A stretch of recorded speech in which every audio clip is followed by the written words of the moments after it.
Welcome. Today, we're diving into the world of auxiliary verbs, also known as helping verbs. These special verbs play a crucial role in English grammar, helping us form different tenses, ask questions, make negatives, and even add emphasis to our sentences. Without auxiliary verbs, expressing time, possibility, or necessity would be much harder. In this video, we'll explore what auxiliary verbs are, the different types, and how they're used in everyday English. By the end, you'll have a clear understanding of how to use them confidently. Let's get started on this journey to mastering English tenses and structures. Auxiliary verbs are verbs that add functional meaning to other main verbs in a sentence. Think of them as the supportive friends of the main verb, helping to create different tenses, form questions, or express negatives. For example, in the sentence, "she is running," the word is an auxiliary verb that helps form the present continuous tense. Importantly, auxiliary verbs don't carry meaning on their own. They work together with main verbs to shape the sentence's meaning. Understanding these helpers is key to mastering English grammar. Auxiliary verbs come in three main types: primary, modal, and semi-modal. Primary auxiliaries include be, do, and have. These are the most common and can also act as main verbs. Modal auxiliaries such as can, will, must, and should express possibility, necessity, or ability. Semi-modal verbs like ought to, used to, need, and dare don't fit neatly into the other categories but still function as auxiliaries in certain situations. Knowing these types helps you choose the right verb for every context. Let's focus on primary auxiliary verbs be, do, and have. These verbs are the backbone of English tenses. For instance, be is used in continuous tenses, have in perfect tenses, and do helps form questions and negatives in the simple present and past.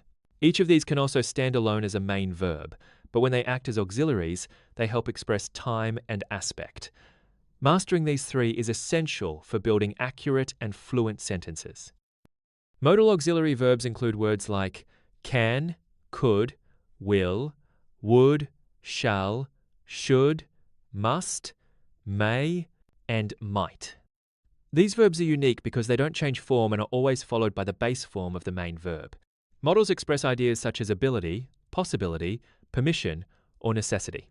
For example, she can swim, or you must finish your homework. Understanding modals helps you communicate a wide range of meanings and intentions in English. Semi-modal verbs, such as ought to, used to, need, and dare, don't fit all the rules of modal verbs but still act as auxiliaries in certain contexts. For example, you ought to see a doctor, or he used to play football. Sometimes need and dare can be used like modals, especially in questions or negatives. These verbs add variety and nuance to your English, allowing you to express habits, advice, or necessity in more subtle ways. One of the most important jobs of auxiliary verbs is to help create different verb tenses. For example, they're essential in forming the continuous and perfect continuous tenses, as well as the future simple tense. Without auxiliaries, it would be impossible to express ongoing actions or completed events in the past, present, or future. Understanding how auxiliaries work with main verbs is the key to mastering English verb tenses and sounding natural in conversation. Let's look at the future simple tense. This tense is formed by using will plus the base form of the main verb, or by using is, am, are going to, plus the base verb. For example, I will arrive in New York at 10 p.m. or I am going to arrive in New York at 10 p.m. Both forms are common, but will is more direct and often used for decisions made at the moment of speaking. Mastering this structure will help you talk about future plans and predictions with confidence. Here are some examples to illustrate the future simple tense. I will know my results in 2 days. She will go to the door. You will regret this decision. Notice how will is used before the main verb in each sentence. This structure is straightforward and widely used in both spoken and written English. Practicing these examples will help you become more comfortable using the future simple tense in your own conversations. Let's practice. Try completing these sentences with the correct future simple form in 2 days. I, my results. Will know. There is the doorbell. I will go. You, this decision. Will regret. Practicing these exercises helps reinforce your understanding and builds your confidence in using auxiliary verbs correctly. Don't worry if you make mistakes, practice makes perfect. Let's check the answers. In 2 days, I will know my results. There is the doorbell. I will go. You will regret this decision. Notice how each sentence uses will before the main verb. This is the standard way to form the future simple tense. Reviewing your answers and understanding the structure will help you avoid common mistakes and use auxiliary verbs more naturally in conversation.